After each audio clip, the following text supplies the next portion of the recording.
नमस्कार, मैं प्रद्युमन जोशीला। आज के इस वीडियो में बात करने जा रहा हूं प्रदेश के एक ऐसे मंत्री की जो वर्तमान में मनोहर कैबिनेट में बड़े भारी भरकम मंत्रालय के मंत्री हैं। एक वो दौर था जब वो प्रदेश की एक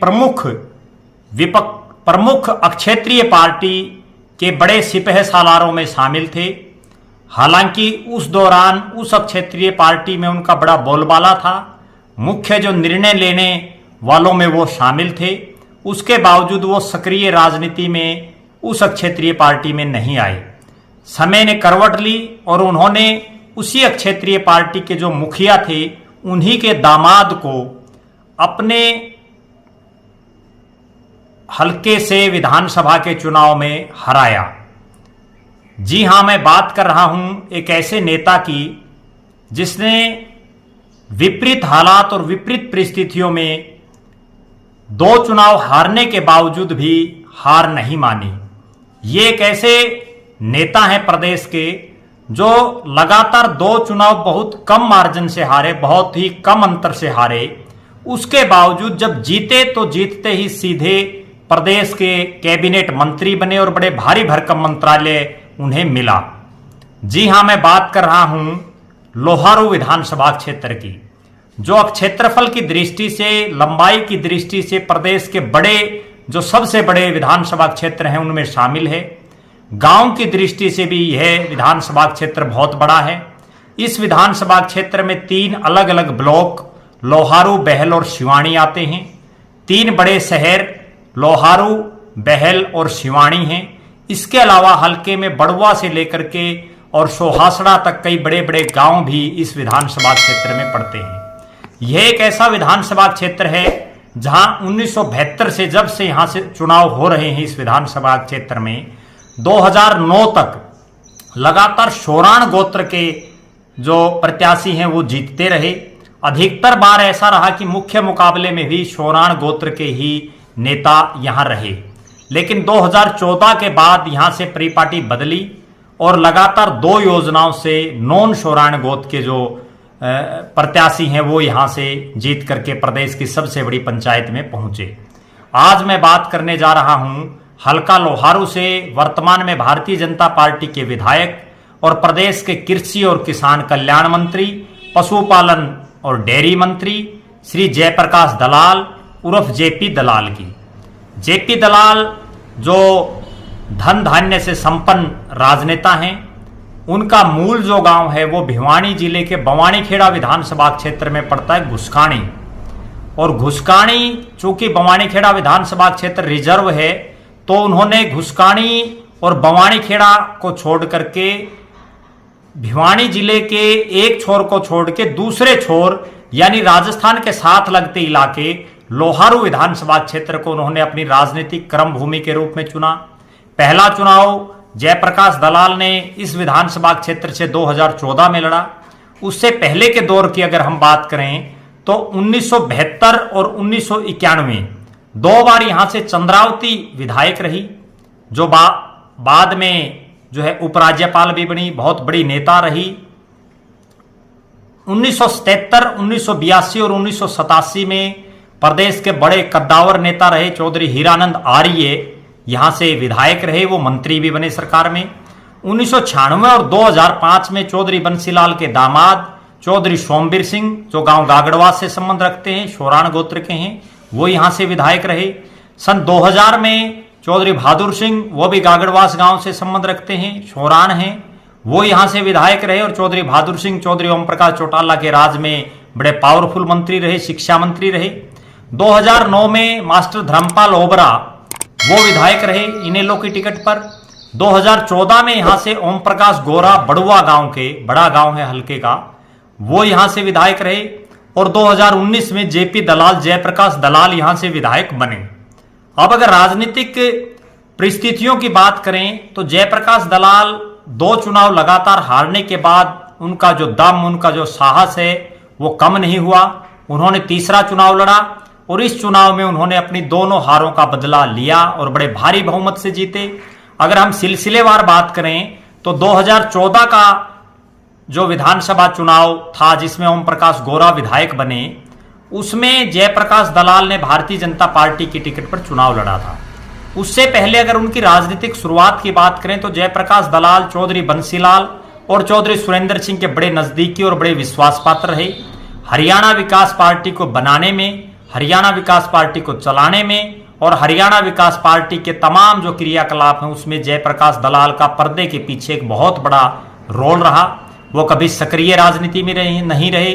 चौधरी सुरेंद्र सिंह के अति नजदीकी और अति विश्वास पात्र होने के नाते वो चौधरी सुरेंद्र सिंह और चौधरी बंसीलाल के निधन के बाद श्रीमती किरण चौधरी और श्रुति चौधरी के साथ लगे। किरण चौधरी ने भी उनका कई अवसरों पर बड़ा साथ दिया। 2009 के विधानसभा चुनाव से पहले जयप्रकाश दलाल लोहारू विधानसभा क्षेत्र में सक्रिय हुए। उस दौरान ये भी चर्चाएं थी कि किरण चौधरी इस विधानसभा क्षेत्र से हर हालात में अपने समर्थक को टिकट दिलाएगी। उन्होंने उस समय किरण चौधरी कांग्रेस पार्टी में जो है उनका एक अच्छा बोलबाला था। कांग्रेस सरकार में वो मंत्री थी और दिल्ली के दरबार में भी उनकी अच्छी चलती थी। तो उन्होंने हल्के के लोगों से इस तरह से डिस्कस किया कि 2009 का जो विधानसभा चुनाव है उसमें हम अपने किसी साथी को, अपने किसी चौधरी बंसीलाल और चौधरी सुरेंद्र सिंह के संघर्ष के साथियों को हम यहां से चुनाव लड़ाएंगे कांग्रेस की टिकट पर। चूंकि उस समय चौधरी सोमवीर सिंह जो चौधरी बंसीलाल के दामाद थे वो भूपेंद्र सिंह हुड्डा के गुट में थे, सिटिंग विधायक थे और उनकी किरण चौधरी के साथ नहीं बनती थी राजनीतिक रूप से और वो सोमवीर सिंह को हर हालात में हराना चाहती थी और उनकी कोशिश ये थी कि उनको टिकट ना मिले। इस दौरान उन्होंने लाखलान जो गोत्र के एक नेताजी हैं उनसे भी संपर्क किया। इसके अलावा कई और नेता थे विधानसभा क्षेत्र के, उन सभी से उन्होंने संपर्क किया, लेकिन किसी भी नेता ने कोई ज्यादा सा जो है चुनाव लड़ने में इंटरेस्ट नहीं दिखाया उस दौर में। उसके बाद उन्होंने अपने सबसे खास जो उनके सिपह सालार थे जयप्रकाश दलाल, जिनका गांव बवानीखेड़ा विधानसभा में जो अधिकतर गुड़गांव रहते थे, उनको लोहारू विधानसभा क्षेत्र में भेजा चुनावी तैयारियों के लिए। और ये दावा भी उन्होंने करती रही कि सार्वजनिक रूप से कि वो जेपी दलाल को टिकट दिलाएंगी। लेकिन अक्सर कांग्रेस में ये होता है कि सिटिंग विधायक की टिकट कटने के चांसेस बहुत कम होते हैं। सोमवीर सिंह को लोहारू से फिर से टिकट मिली और किरण चौधरी की मदद से जेपी दलाल ने निर्दलीय चुनाव लड़ा। जेपी दलाल ने चुनाव की जिस दिन वोटिंग होनी थी उससे 2-3 रोज पहले किरण चौधरी की बहन और एक और बहुत बड़े नेता उत्तर प्रदेश के, उन्होंने जो है जेपी दलाल के समर्थन में एक सिवानी में बहुत बड़ी जनसभा की थी। उस जनसभा में ऐसा लग रहा था कि जेपी दलाल की जीत निश्चित है, लेकिन वो मात्र 623 वोटों से मास्टर धर्मपाल ओबरा से चुनाव हार गए। धर्मपाल ओबरा को 30,887 वोट मिले। जयप्रकाश दलाल को निर्दलीय प्रत्याशी के रूप में 30,264 वोट मिले और वो मात्र 623 वोटों से चुनाव हार गए। अगर वो चुनाव जयप्रकाश दलाल जीत जाते तो हो सकता है 2009 में ही, क्योंकि उस समय विधायकों की कमी थी, चौधरी भूपेंद्र सिंह हुड्डा मुख्यमंत्री बने थे, कांग्रेस बहुमत से कम रह गई थी, हो सकता है उनकी लॉटरी उसी समय लग जाती और वो मंत्री बन जाते। इसके बाद भी जयप्रकाश दलाल ने हिम्मत नहीं हारी। 2014 में किरण चौधरी के साथ राजनीतिक अनबन के चलते वो भारतीय जनता पार्टी में शामिल हो गए। देश में मोदी की लहर चल रही थी और उन्होंने भारतीय जनता पार्टी की टिकट पर चुनाव लड़ा 2014 का, लेकिन इस चुनाव में भी किस्मत ने उनका साथ नहीं दिया और वो मात्र 2095 वोटों से चुनाव हार गए। इस चुनाव में ओम प्रकाश गोरा बड़ुआ को 40,693 वोट मिले, वो इनेलो के प्रत्याशी थे।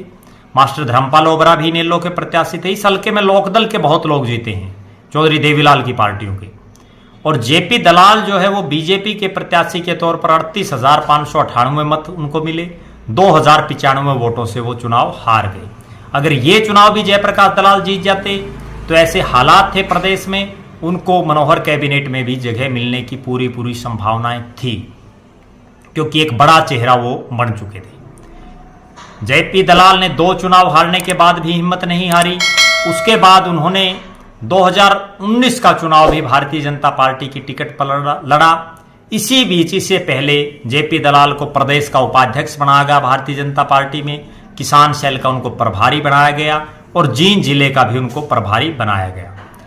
इसके बाद जयप्रकाश दलाल ने 2019 के विधानसभा चुनाव में पीछे मुड़ करके नहीं देखा, लोगों ने भी उनका भरपूर साथ दिया और 44.02% वोट हासिल करके 61,365 वोट जयप्रकाश दलाल को मिले और उन्होंने अपने मुकाबले उन चौधरी बंसीलाल के दामाद को चुनाव हराया जिनकी उंगली पकड़ करके और चौधरी सुरेंद्र सिंह के साथ से उन्होंने राजनीति का कखहरा सीखा। सोमवीर सिंह को उन्होंने हराया। सोमवीर सिंह को 43,688 वोट मिले और वो 17,677 वोटों के बड़े भारी बहुमत से जेपी दलाल सोमवीर सिंह को हराने में कामयाब हुए।